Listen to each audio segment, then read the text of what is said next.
Jesús, el Rey de la verdad. Le dijo entonces Pilato: Luego, ¿eres tú rey? Respondió Jesús: Tú dices que yo soy rey. Yo para esto he nacido, y para esto he venido al mundo, para dar testimonio a la verdad. Todo aquel que es de la verdad, oye mi voz. Juan 18:37. Ya casi ha llegado la época en la que, por costumbre, nuestros conciudadanos son impulsados a recordar el nacimiento del santo niño Jesús, nacido Rey de los judíos. Sin embargo, yo no los voy a guiar a Belén, sino al pie del Calvario. Allí aprenderemos de los propios labios del Señor algo relativo al reino del que Él es monarca, y de esta manera seremos motivados a valorar mucho más el gozoso evento de su nacimiento. El apóstol Pablo nos informa que nuestro Señor Jesucristo dio testimonio de la buena profesión delante de Poncio Pilato. Fue una buena profesión en cuanto a su forma, pues nuestro Señor fue veraz, benigno, prudente, paciente, manso, y al mismo tiempo fue firme y valiente. Su espíritu no se acobardó delante del poder de Pilato, ni se exasperó frente a sus miradas de desprecio.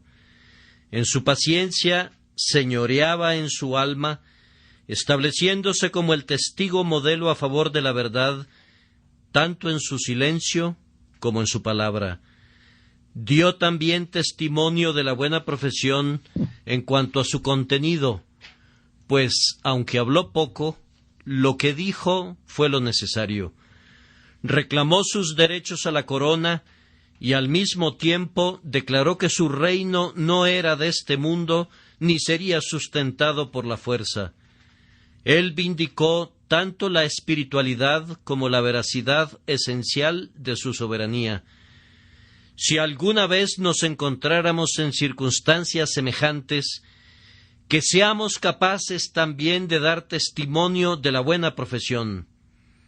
Tal vez no tengamos que dar testimonio nunca ante un Nerón como Pablo, pero si tuviéramos que hacerlo, que el Señor nos ayude y nos dé la fortaleza para que nos comportemos como hombres valientes delante del león. En nuestras familias o entre nuestros conocidos del trabajo, podríamos tener que enfrentarnos a algún pequeño Nerón o responder a algún insignificante Pilato, que entonces demos también testimonio de la buena profesión. Oh, que tengamos la gracia de quedarnos prudentemente callados o ser mansamente francos, según lo requiere el caso, y en cualquiera de ambas circunstancias, que seamos fieles a nuestra conciencia y a nuestro Dios. Que el doliente rostro de Jesús, el fiel y verdadero testigo, el príncipe de los reyes de la tierra, esté a menudo delante de nuestros ojos para sofocar el primer brote de indecisión y para inspirarnos un intrépido valor. Tenemos para nuestra consideración, en las palabras del texto, una parte de la buena profesión de nuestro Salvador relacionada con su reino. Observen, primero que nada, que nuestro Señor afirmó ser un rey. Pilato dijo: Luego, ¿eres tú rey?, haciendo la pregunta con una sorpresa burlona, ya que el pobre hombre que estaba frente a él tenía pretensiones de realeza. Se sorprenden que Pilato se hubiera maravillado grandemente al descubrir pretensiones de realeza asociadas con una condición tan deplorable. El Salvador respondió, en efecto: Tú dices que yo soy rey. La pregunta fue sincera a medias. La respuesta fue completamente solemne: Yo soy rey. Nada fue expresado jamás por nuestro Señor con mayor certeza y sinceridad. Ahora, fíjense que la afirmación de nuestro Señor de ser rey la hizo sin la menor ostentación ni deseo de sacarle algún provecho. Hubo otras ocasiones en las que si hubiese dicho «Yo soy rey», habría sido llevado en hombros por el pueblo y coronado en medio de aclamaciones generales. Sus paisanos fanáticos en una ocasión le habrían hecho rey de buen grado. Y leemos que una vez iban a venir a apoderarse de él y hacerle rey. En esas oportunidades él hablaba muy poco acerca de su reino, y lo que llegaba a decir lo expresaba en parábolas que luego explicaba únicamente a sus discípulos cuando se encontraban a solas. Muy poco se refería en su predicación a lo concerniente a sus derechos de nacimiento como hijo de David y como vástago de la casa real de Judá, pues rehuía los honores del mundo y desdeñaba las glorias frívolas de una diadema temporal. El que vino en amor para redimir a los hombres no tenía ninguna ambición por las insignificancias de la soberanía humana. Pero ahora, habiendo sido traicionado por su discípulo, acusado por sus paisanos, estando en manos de un gobernante injusto, y cuando no puede beneficiarse de ello, sino que le acarreará escarnio en vez de honor, entonces declara abiertamente y responde a su interrogador: «Tú dices que yo soy rey». Observen bien la claridad de la declaración de nuestro Señor. No había forma de malinterpretar sus palabras. «Yo soy rey». Cuando ha llegado el tiempo para que la verdad sea publicada, nuestro Señor no es remiso en declararla. La verdad tiene momentos oportunos para el discurso y ocasiones en las que el silencio resulta más conveniente. No debemos echar nuestras perlas delante de los cerdos, pero cuando llega la hora de hablar, no debemos dudar, sino que debemos hablar con la voz de una trompeta, emitiendo un claro sonido que ningún hombre pueda malinterpretar. Así, aunque era un prisionero condenado a muerte, el Señor declara valerosamente su realeza sin importarle que Pilato le cubriera de escarnio a consecuencia de ello.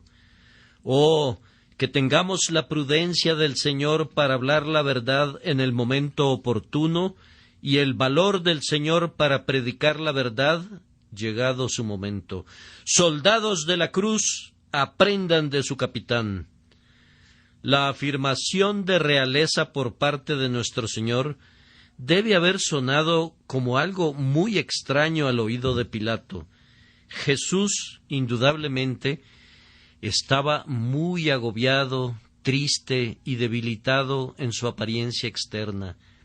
Él había pasado la primera parte de la noche en el huerto, en medio de una agonía. En horas de la medianoche había sido llevado a rastras de Anás a Caifás y de Caifás a Herodes. Ni siquiera se le había permitido descansar al despuntar el día, de tal forma que, de puro cansancio, se vería muy lejos del parecer de un rey. Si tomaran a alguna pobre criatura andrajosa de la calle y le preguntaran luego: ¿eres tú rey?, difícilmente la pregunta podría ser más sarcástica. Pilato, en su corazón, despreciaba a los judíos como tales, pero aquí tenía frente a sí a un pobre judío, perseguidos por los de su propia raza, desvalido y sin amigos. Sonaba a burla hablar de un reino vinculado a él. Sin embargo, la tierra no vio jamás a un rey más verdadero.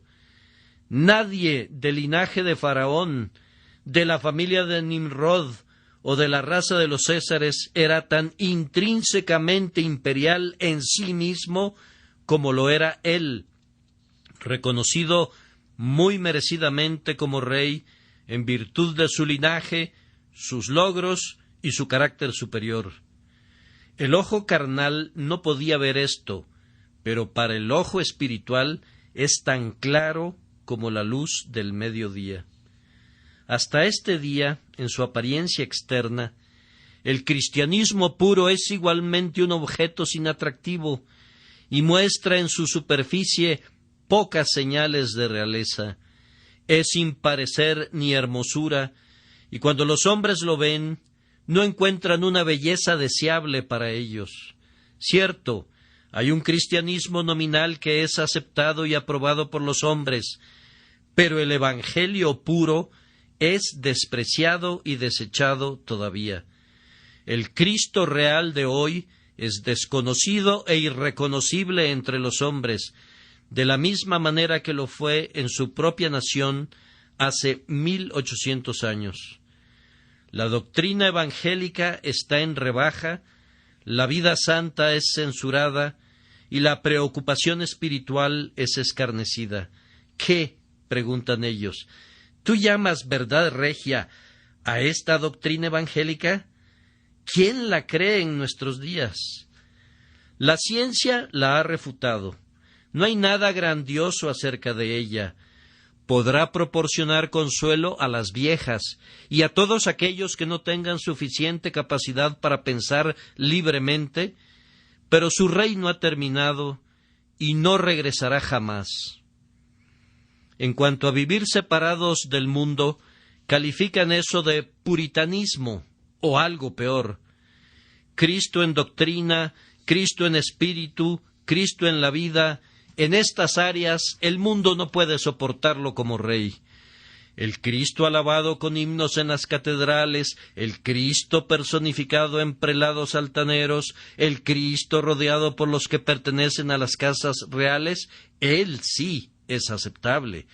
Pero al Cristo que debe ser honestamente obedecido, seguido y adorado en simplicidad, sin pompa o liturgias deslumbrantes, a ese Cristo no le permitirán que reine sobre ellos. Pocas personas hoy en día estarán de parte de la verdad por la que dieron la vida a sus antepasados. El día del compromiso de seguir a Jesús en medio de la maledicencia y de la vergüenza ha pasado. Sin embargo, aunque los hombres se nos acerquen para preguntarnos, ¿acaso llaman a su evangelio divino? ¿Son ustedes tan ridículos como para creer que su religión viene de Dios y que someterá al mundo? Nosotros respondemos valerosamente sí, así como debajo del vestido de un campesino y del rostro pálido del Hijo de María podemos discernir al admirable consejero, Dios fuerte, Padre eterno, así también bajo la sencilla forma de un evangelio despreciado percibimos los regios lineamientos de la verdad divina. A nosotros no nos importa la ropa o la morada externa de la verdad. La amamos por ella misma. Para nosotros, los palacios de mármol y las columnas de alabastro no tienen importancia. Valoramos mucho más el pesebre y la cruz.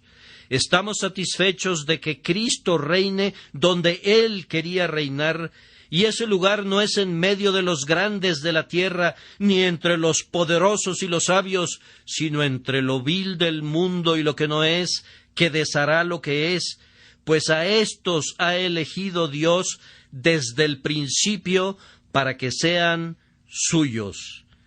Debemos agregar que la declaración de nuestro Señor de ser Rey será reconocida un día por toda la humanidad, cuando, de acuerdo a nuestra versión, Cristo le dijo a Pilato: «Tú dices que yo soy Rey», virtualmente profetizó la confesión futura de todos los hombres. Algunos que han sido enseñados por su gracia se regocijan en él en esta vida como su Rey y todo codiciable. Bendito sea Dios, el Señor Jesús podría mirarnos a los ojos a muchos de nosotros y decirnos: «Tú dices que yo soy Rey», y nosotros responderíamos: «Lo decimos gozosamente», pero vendrá el día cuando Él se siente en su gran trono blanco, y entonces, cuando las multitudes tiemblen en la presencia de su temible majestad, gente incluso como Poncio Pilato y Herodes y los principales sacerdotes reconocerán que Él es Rey. Entonces a cada uno de sus aterrados e irresistiblemente convencidos enemigos les dirá: ahora, oh despreciador, tú dices que yo soy rey, pues ante él se doblará toda rodilla y toda lengua confesará que él es el Señor. Recordemos en este punto que cuando nuestro Señor dijo a Pilato: tú dices que yo soy rey, él no se estaba refiriendo a su dominio divino. Pilato no estaba pensando en eso para nada, ni nuestro Señor, me parece, se refirió a eso. Sin embargo, no se olviden que, como divino, Él es el Rey de reyes y Señor de señores. No debemos olvidar nunca que, aunque murió en debilidad como hombre, Él vive eternamente y gobierna como Dios, y tampoco creo que se refería a su soberanía mediadora, que posee sobre la tierra en relación a su pueblo, pues al Señor toda potestad le es dada en el cielo y en la tierra, y el Padre le ha dado potestad sobre toda carne, para que dé vida eterna a todos los que le fueron dados. Pilato no estaba aludiendo a eso en primer lugar, ni nuestro Señor tampoco. Él se estaba refiriendo a ese gobierno que personalmente ejerce en las mentes de los fieles a través de la verdad. Ustedes recordarán el dicho de Napoleón: yo he fundado un imperio mediante la fuerza y se ha desvanecido. Jesucristo estableció su reino en el amor y permanece hasta este día y permanecerá. Ese es el reino al que la palabra del Señor se refiere, el reino de la verdad espiritual en el que Jesús reina como Señor sobre aquellos que son de la verdad. Él afirmaba ser un rey, y la verdad que reveló y de la cual Él era la personificación es, por lo tanto, el cetro de su imperio. Él gobierna mediante la fuerza de la verdad sobre aquellos corazones que sienten el poder de la rectitud y de la verdad, y por tanto se someten voluntariamente a su guía, creen en su palabra y son gobernados por su voluntad. Cristo reclama soberanía entre los hombres como Señor espiritual. Él es Rey de las mentes de los que le aman, de los que confían en Él y le obedecen, porque ven en Él la verdad que desean sus almas con vehemencia. Otros reyes gobiernan nuestros cuerpos, pero Cristo gobierna nuestras almas. Aquellos gobiernan por la fuerza, pero Él gobierna por los atractivos de la justicia. La de aquellos reyes es, en gran medida, una realeza ficticia, pero la suya es verdadera y encuentra su fuerza en la verdad. Suficiente, entonces, en relación a las afirmaciones de Cristo relativas a ser un rey. Ahora, observen, en segundo lugar, que nuestro Señor declaró que este reino era el principal propósito de su vida. Yo para esto he nacido y para esto he venido al mundo. La razón por la que nació de la Virgen fue para establecer su reino. Era necesario que naciera para ser rey de los hombres. Él siempre fue Señor de todo. No necesitaba nacer para ser un rey en ese sentido, pero para ser rey a través del poder de la verdad, era esencial que naciera en nuestra naturaleza. ¿Por qué? Yo respondo, primero, porque no es natural que un gobernante sea de naturaleza diferente a la del pueblo al que gobierna. Un rey angélico de los hombres sería algo impropio. No podría darse la identificación que es el cemento de un imperio espiritual. Jesús, para gobernar únicamente por la fuerza del amor y de la verdad, se volvió de la misma naturaleza que la humanidad. Fue un hombre entre los hombres, un hombre real, pero un hombre verdaderamente noble y de condición regia, y así un rey de los hombres. Pero, además, el Señor nació para salvar a su pueblo. Los súbditos son esenciales a un reino. Un rey no puede ser rey si no tiene a nadie a quien gobernar. Pero todos los hombres habrían perecido por el pecado si Cristo no hubiera venido al mundo y no hubiera nacido para salvar. Su nacimiento fue un paso necesario para su muerte redentora. Su encarnación fue necesaria para la expiación.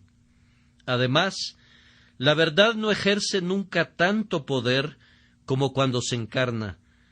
La verdad hablada puede ser derrotada, pero la verdad actuada en la vida de un hombre es omnipotente por medio del Espíritu de Dios. Ahora, Cristo no habló simplemente la verdad, sino que Él era la verdad. Si hubiera sido la verdad venida en una forma angélica, habría poseído muy poco poder sobre nuestros corazones y nuestras vidas. Pero la verdad perfecta en una forma humana tiene un regio poder sobre la humanidad regenerada. La verdad venida en carne y sangre tiene poder sobre carne y sangre. De aquí que nació para este propósito. Así que cuando oigan las campanas que tañen en la Navidad, piensen en el motivo por el que nació Cristo. No sueñen con que vino a aderezar sus mesas y a llenar sus copas. En su júbilo, miren por encima de todas las cosas terrígenas. Cuando oigan que en ciertas iglesias hay pomposas celebraciones y espectáculos eclesiásticos, no piensen que Jesús nació para este propósito. No, sino que miren dentro de sus corazones y piensen que para esto nació, para ser rey, para gobernar por medio de la verdad en las almas de un pueblo que es, por gracia, conducido a amar la verdad de Dios. Y luego agregó, y para esto he venido al mundo, esto es, salió del seno del Padre para establecer su reino, declarando cosas escondidas desde la fundación del mundo. Ningún hombre puede revelar el consejo de Dios, sino uno que ha estado con Dios. Y el Hijo que ha salido de los palacios de marfil de la alegría, nos anuncia las buenas nuevas de gran gozo. Por esta causa vino también al mundo desde el oscuro retiro del taller de José, donde durante muchos años estuvo escondido como una perla en su concha. Era necesario que la verdad a la que vino a dar testimonio fuera dada a conocer y que resonara en los oídos de la multitud. Puesto que iba a ser rey, debía abandonar su retiro y salir a combatir por su trono. Tenía que predicar a las multitudes sobre la ladera del monte, tenía que hablar en la costa del mar, tenía que reunir a sus discípulos y enviarlos de dos en dos para publicar desde los tejados los secretos de la verdad poderosa.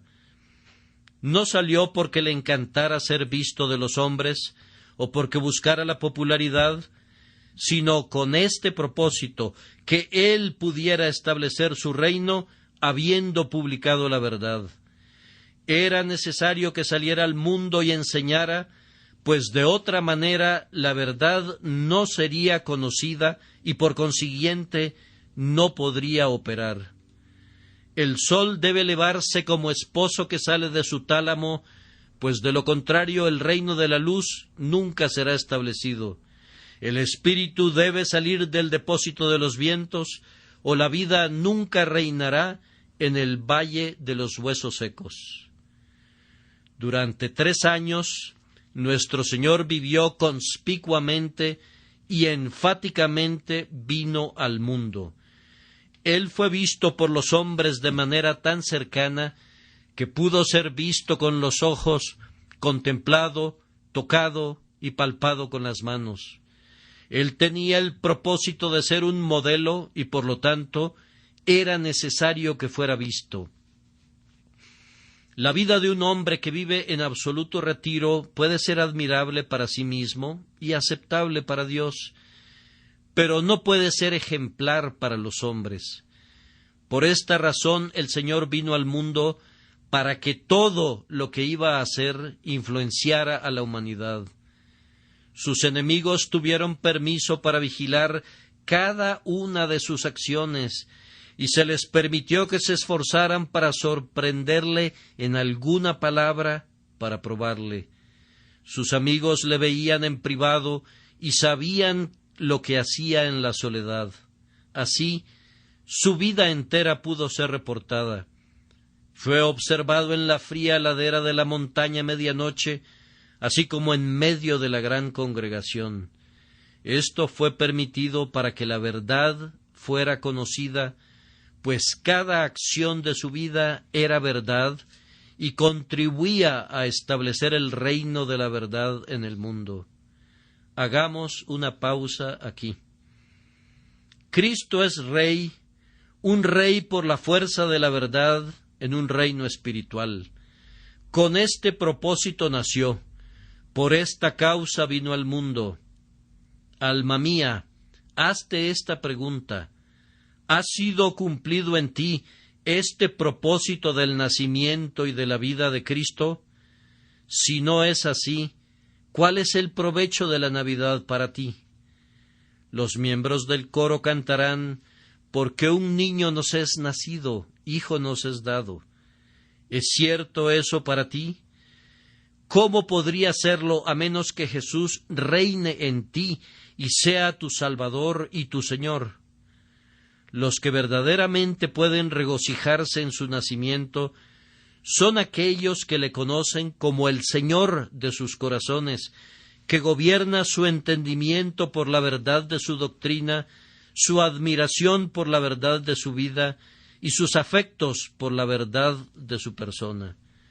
Para esa gente, Él no es un personaje que deba ser retratado con una corona de oro y un manto de púrpura, como los reyes comunes y teatrales de los hombres, sino alguien más resplandeciente y más celestial, cuya corona es real, cuyo dominio es incuestionable, que gobierna con verdad y amor. ¿Conocemos a este Rey? Esta pregunta se podría aplicar muy bien a nosotros, pues, amados hermanos, hay muchos que dicen: Cristo es mi Rey, pero que no saben lo que dicen, pues no le obedecen. El que es siervo de Cristo confía en Cristo y camina conforme a la mente de Cristo y ama la verdad que Jesús ha revelado. Todos los demás son meros hipócritas. Pero debo continuar. Nuestro Señor, en tercer lugar, reveló la naturaleza de su poder real. Ya he hablado de eso, pero debo hacerlo otra vez.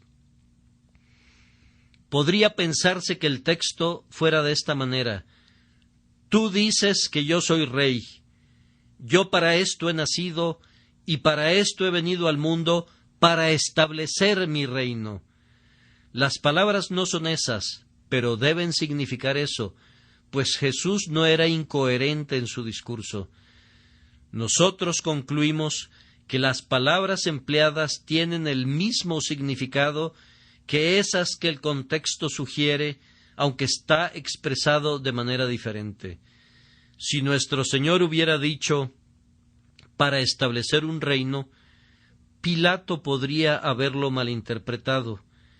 Pero cuando se valió de la explicación espiritual y dijo que su reino era la verdad y que el establecimiento de su reino era por medio de dar testimonio a la verdad, entonces, aunque Pilato no le entendió, pues estaba muy por encima de su comprensión, sin embargo, de todas maneras, no fue conducido a una mala interpretación. Nuestro Señor, en efecto, nos dice que la verdad es la característica preeminente de su reino y que su poder real en los corazones de los hombres es a través de la verdad. Ahora, el testimonio de nuestro Señor entre los hombres fue enfáticamente sobre asuntos vitales y reales. No trató con ficción, sino con hechos reales. no con trivialidades, sino con realidades infinitas. No habla de opiniones, puntos de vista o especulaciones, sino de verdades infalibles. ¿Cuántos predicadores desperdician su tiempo sobre lo que puede o no puede ser? El testimonio de nuestro Señor fue preeminentemente práctico y positivo, lleno de verdades y certezas. Algunas veces, al estar escuchando un sermón, he deseado que el predicador fuera al grano y que tratara con algo realmente relacionado con el bienestar de nuestras almas. ¿Qué importancia tienen los miles de temas triviales que revolotean a nuestro alrededor para hombres que se están muriendo? Tenemos al cielo o al infierno delante de nosotros y la muerte a tiro de piedra. Por Dios, no malgasten el tiempo con nosotros, sino dígannos la verdad de una vez. Jesús es Rey en las almas de su pueblo, porque su predicación nos ha bendecido de la manera más grande y real, y nos ha dado el descanso en asuntos de ilimitada importancia. Él no nos ha dado piedras bien labradas, sino un pan real. Hay 1000 cosas que ustedes tal vez no sepan, y se habrán perdido de muy poco por no saberlas. Pero, si ustedes no conocen lo que Jesús ha enseñado, no les irá bien. Si ustedes son enseñados por el Señor Jesús, tendrán un descanso de sus afanes, un bálsamo para sus aflicciones y la satisfacción de sus deseos. Jesús da la verdad que necesitan conocer los pecadores que creen en Él, la garantía del pecado perdonado por medio de su sangre, el favor asegurado por su justicia y el cielo obtenido por su vida eterna. Además, Jesús tiene el poder sobre su pueblo porque Él da testimonio no a símbolos, sino a la propia sustancia de la verdad. Los escribas y los fariseos eran muy versados acerca de los sacrificios, las ofrendas, las oblaciones, los diezmos, los ayunos y cosas semejantes. Pero, ¿qué influencia podría tener todo eso sobre los corazones adoloridos? Jesús tiene un poder imperial sobre los espíritus contritos, porque les habla de su único y verdadero sacrificio y de la perfección que ha obtenido para todos los creyentes. Los sacerdotes perdieron su poder sobre la gente porque no fueron más allá de la sombra, y tarde o temprano todos aquellos que descansan en el símbolo harán lo mismo. El Señor Jesús retiene su poder sobre sus santos porque Él revela la sustancia, pues la gracia y la verdad son por Jesucristo. ¿Cuánta pérdida de tiempo implica debatir sobre la forma de una copa, o la manera de celebrar la comunión, o el color apropiado para las vestiduras del clérigo en la época de Adviento, o la fecha precisa de la Pascua? Vanidad de vanidades, todo es vanidad. Todas esas trivialidades nunca ayudarán a establecer un reino eterno en los corazones de los hombres. Cuidémonos de no poner nosotros también mucho peso en las cosas externas y perder de vista lo esencial, la vida espiritual de nuestra santa fe. El reino de Cristo no es comida ni bebida, sino justicia, paz y gozo en el Espíritu Santo. El poder del Rey Jesús en los corazones de su pueblo descansa en gran manera en el hecho de que Él pone de manifiesto la verdad sin mezcla, sin la contaminación del error. Él nos ha entregado una luz pura y no tinieblas. Su enseñanza no es una combinación de la palabra de Dios y de las invenciones del hombre. No es una mezcla de inspiración y de filosofía. Plata sin escorias es la riqueza que Él da a sus siervos. Los hombres enseñados del Espíritu Santo para amar la verdad reconocen este hecho y rinden sus almas a la influencia real de la verdad del Señor, y los hace libres y los santifica. Nada puede conducirles a repudiar a tal soberano, pues como la verdad vive y mora en sus corazones, así Jesús, quien es la verdad, mora también en ellos. Si saben lo que es la verdad, ustedes se someterán tan naturalmente a las enseñanzas de Cristo como los niños se someten siempre a la autoridad de sus padres. El Señor Jesús enseñó que la adoración tiene que ser verdadera, espiritual y nacida del corazón, pues de lo contrario no sirve de nada. Él no tomó partido por el templo en Gerizim o por el templo en Sión, sino que declaró que la hora había llegado cuando los que adoran a Dios le adorarán en espíritu y en verdad. Ahora, los corazones regenerados sienten el poder de esto y se regocijan que los emancipe de los miserables elementos del ritualismo carnal. Ellos aceptan de buen grado la verdad de que las palabras piadosas de la oración o de la alabanza serían pura vanidad, a menos que el corazón tenga una adoración viva dentro de sí. En la grandiosa verdad de la adoración espiritual, los creyentes poseen una carta magna, tan amada como la vida misma. Nos rehusamos a estar nuevamente sujetos al yugo de servidumbre y nos adherimos a nuestro Rey emancipador.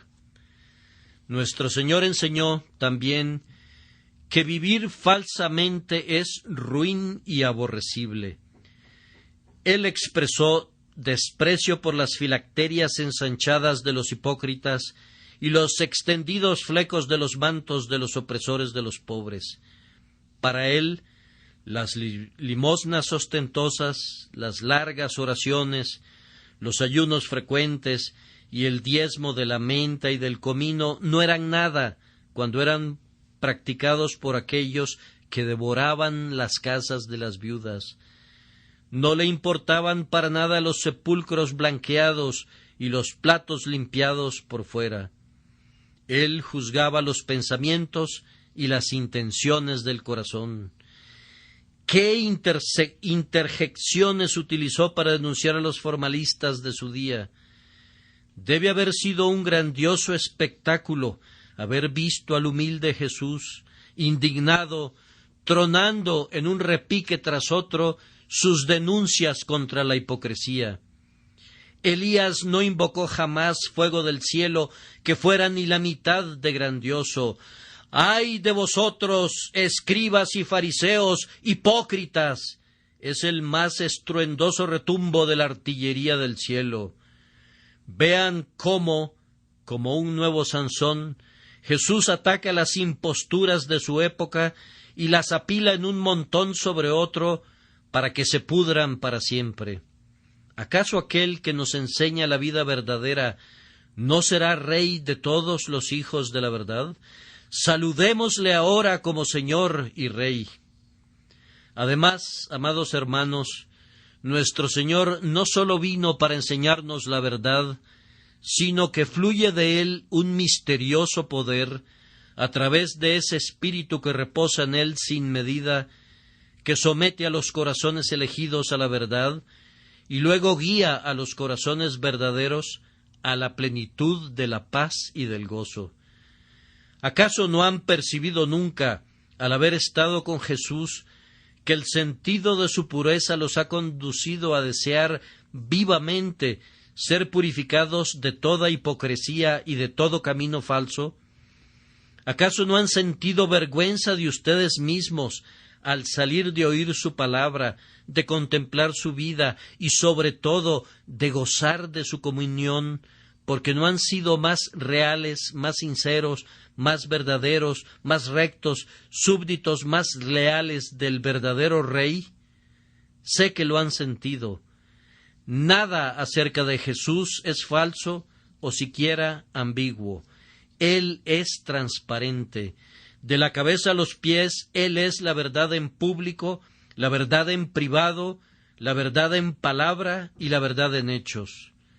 Por esta razón, Él tiene un reino sobre los puros de corazón, y Él es vehementemente enaltecido por todos aquellos que están colocados sobre la justicia. Y ahora, en cuarto lugar, nuestro Señor explicó el método de su conquista. Yo para esto he nacido y para esto he venido al mundo, para dar testimonio a la verdad. Cristo no ha establecido su reino por la fuerza de las armas. Mahoma sacó la espada y convirtió a los hombres exigiéndoles que eligieran entre la muerte o la conversión. Pero Cristo dijo a Pedro: «Mete tu espada en la vaina». La compulsión no debe ser usada con nadie para inducirle a aceptar cualquier opinión, mucho menos para conducirle a aceptar la verdad. La falsedad requiere del potro de tormento de la Inquisición, pero la verdad no necesita de esa ayuda indigna. Su propia belleza y el Espíritu de Dios son su fortaleza. Además, Jesús no usó las artes de las supercherías sacerdotales ni los trucos de la superstición. Los insensatos son persuadidos por un dogma, por el hecho de que es promulgado por un sabio doctor de alto nivel, pero nuestro Raboni no tiene resonantes títulos de honor. La gente vulgar imagina que un enunciado debe ser correcto si emana de una persona que usa largas mangas o proviene de un lugar donde los estandartes son de costosa hechura y la música es de lo más dulce. Estas cosas son buenos argumentos para quienes no son reformables. Pero Jesús no le debe nada a su ropa y no influencia a nadie mediante arreglos artísticos. Nadie puede afirmar que Él reina sobre los hombres por el resplandor de la pompa o por la fascinación de ceremonias sensuales.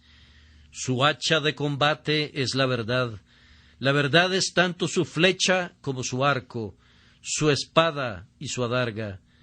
Créanme, ningún reino es digno del Señor Jesús, sino aquel que tiene sus cimientos cifrados en verdades indisputables. Jesús despreciaría reinar con la ayuda de una mentira.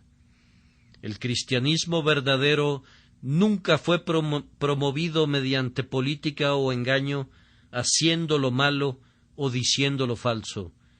Incluso exagerar la verdad corresponde a engendrar error, y así derribamos la verdad que pretendíamos establecer. Hay algunos que dicen: presenta una línea de enseñanza y nada más, para que no parezcas inconsistente.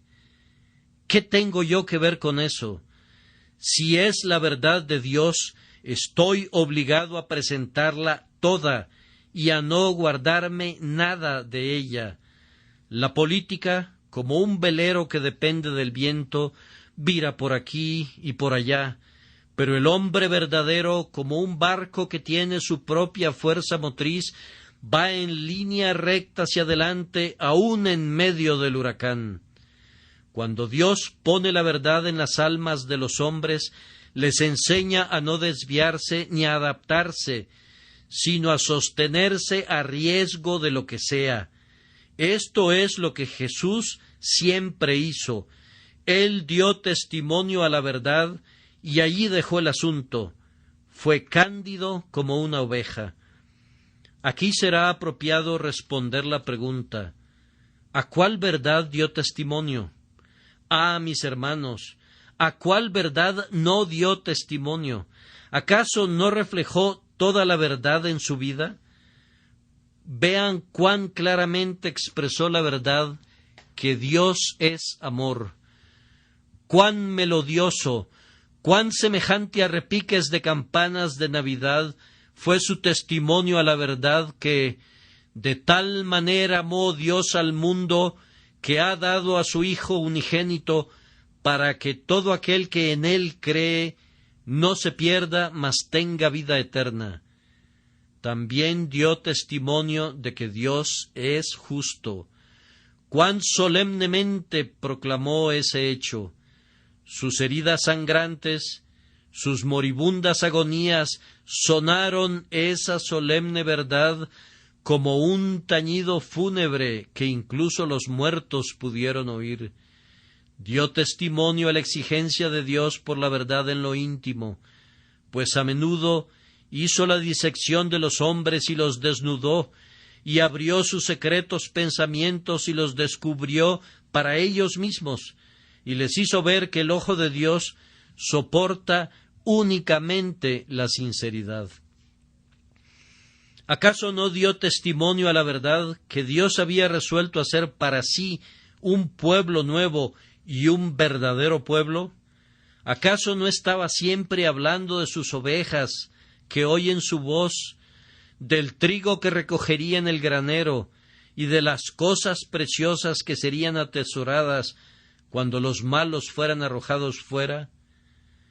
En eso estaba dando testimonio que lo falso debe morir, que lo irreal debe ser consumido, que la mentira debe cubrirse de herrumbre y pudrirse, pero que lo verdadero, lo sincero, lo lleno de gracia, lo vital, debe soportar cualquier prueba y debe durar más que el sol.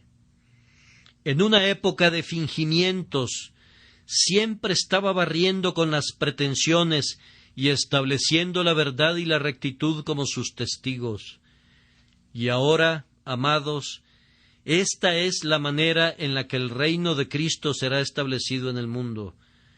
Por esta causa nació la Iglesia, y por este propósito vino ella al mundo, para establecer el reino de Cristo, dando testimonio a la verdad.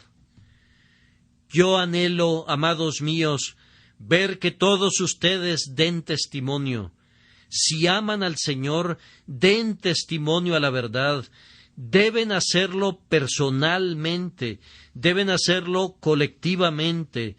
Nunca se unan a una iglesia cuyo credo no crean entera y sinceramente, pues si lo hicieran, estarían actuando una mentira y serían, además, partícipes del error de los testimonios de otros hombres.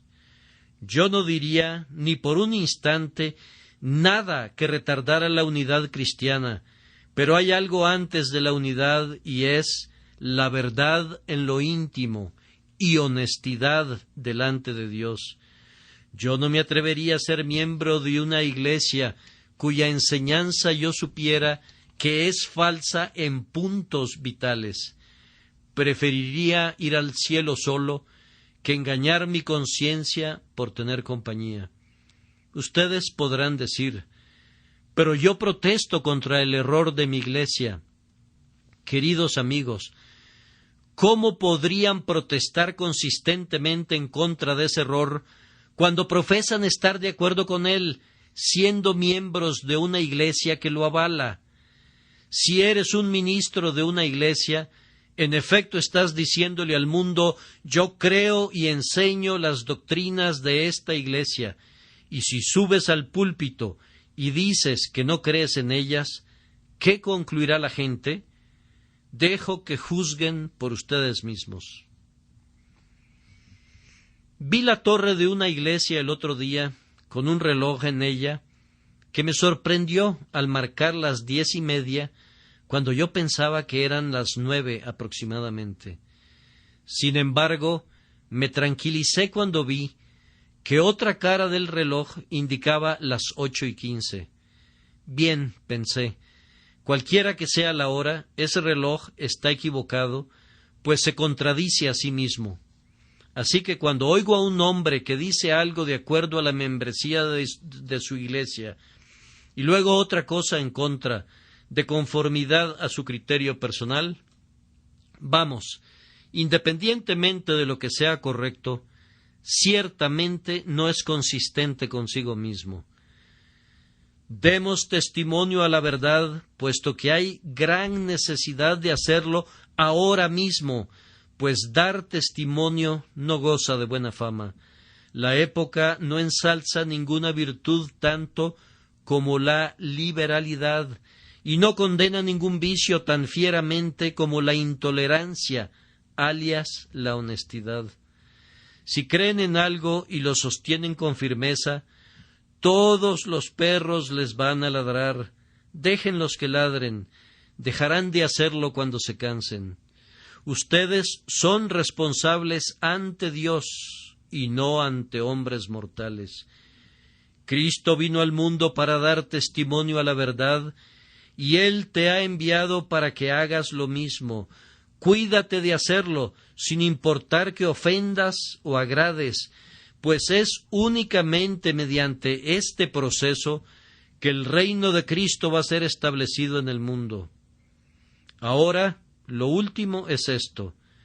Nuestro Salvador, habiendo hablado de su reino y de la manera de establecerlo, describió a sus súbditos: todo aquel que es de la verdad, oye mi voz. Es decir, donde quiera que el Espíritu Santo ha convertido a un hombre en un amante de la verdad, ese hombre siempre reconocerá la voz de Cristo y se someterá a ella. ¿Dónde está la gente que ama la verdad? Bien, no necesitamos investigarlo arduamente. No necesitamos la lámpara de Diógenes para encontrar a esas personas, pues saldrán a la luz. ¿Y dónde está la luz sino en Jesús? ¿Dónde están esos hombres consistentes que son lo que parecen ser? ¿Dónde están los hombres que desean ser verdaderos en secreto y delante del Señor? Pueden ser encontrados allí donde el pueblo de Cristo es descubierto. Serán encontrados escuchando a aquellos que dan testimonio a la verdad. Quienes aman la verdad pura y saben lo que es Cristo, se enamorarán con seguridad de Él y oirán su voz. Juzguen ustedes entonces en este día, hermanos y hermanas, si son de la verdad o no. Pues si aman la verdad, ustedes conocen y obedecen la voz que les pide que se alejen de sus viejos pecados, de los falsos refugios, de los malos hábitos, de todo aquello que no sea conforme a la mente del Señor. Le han oído en su conciencia cuando les riñe por todo lo falso que permanece en ustedes, y también cuando alienta en ustedes la parte de la verdad que está luchando allí. Habré concluido cuando les haya transmitido una o dos exhortaciones. La primera es, amados, ¿nos atrevemos a ponernos del lado de la verdad en esta hora de su humillación? ¿Reconocemos la realeza de la verdad de Cristo cuando la vemos deshonrada cada día? Si la verdad del Evangelio fuera honrada en todas partes, sería fácil decir «la creo».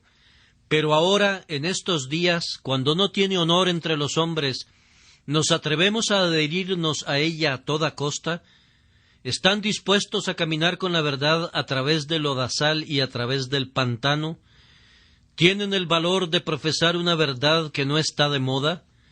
¿Están dispuestos a creer la verdad contra la cual la falsamente llamada ciencia ha desfogado todo su rencor? ¿Están dispuestos a aceptar la verdad aunque se diga que sólo los pobres y las personas sin educación la reciben? ¿Están dispuestos a ser los discípulos del Galileo cuyos apóstoles fueron pescadores? De cierto les digo que en aquel día en el que la verdad en la persona de Cristo se manifieste en toda su gloria, les irá muy mal a quienes se avergonzaron de reconocerla y de reconocer a su Señor.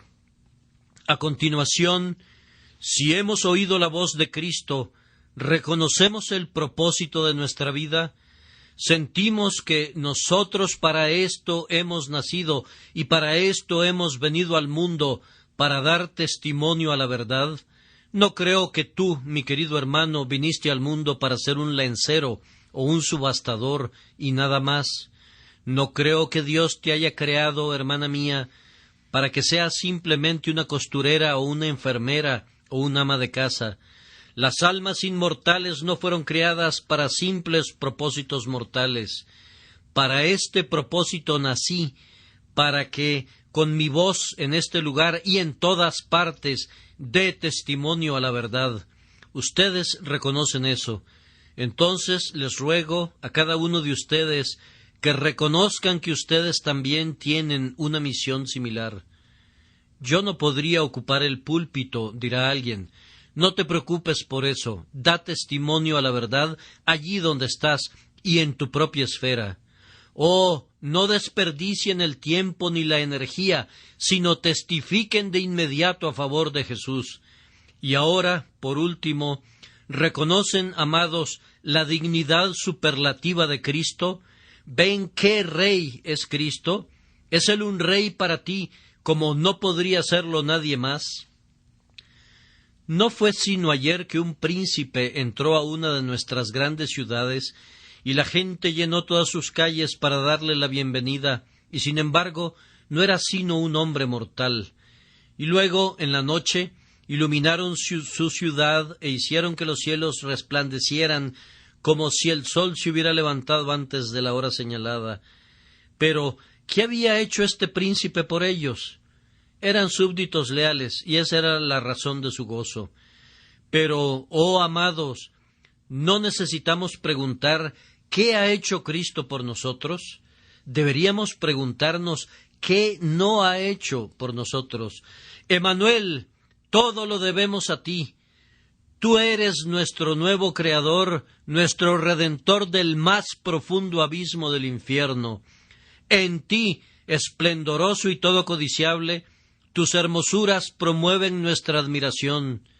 Tú viviste por nosotros, te desangraste por nosotros, moriste por nosotros, y tú estás preparando un reino para nosotros, y vas a regresar para llevarnos para estar contigo allí donde tú estás. Todo esto infunde amor en nosotros. Todos te aclamen, tú eres nuestro Rey, y te adoramos con toda nuestra alma. Amados, les suplico que amen a Cristo y que vivan para Él mientras puedan. Trabajen mientras haya oportunidad. Cuando he tenido que guardar reposo y no he sido capaz de hacer algo, el gran dolor de mi corazón ha sido mi incapacidad de servirle a Él.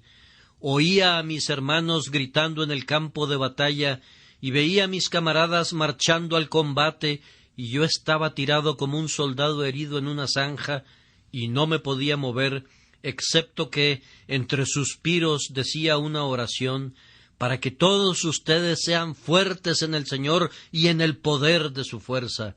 Este era mi pensamiento. Oh, que hubiese predicado mejor cuando podía predicar, y que hubiese vivido más para el Señor mientras podía servirle.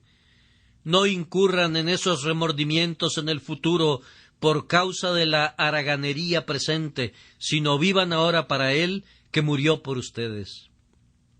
Si alguien presente en esta reunión no ha obedecido nunca a nuestro Rey, que venga a confiar en Él ahora, pues es un tierno Salvador y está dispuesto a recibir al pecador más grande y más negro, que venga a Él. Quien quiera que confíe en Él, nunca descubrirá que le fallará, pues Él puede salvar perpetuamente a los que por Él se acercan a Dios. Que los traiga a sus pies y reine sobre ustedes en amor. Amén.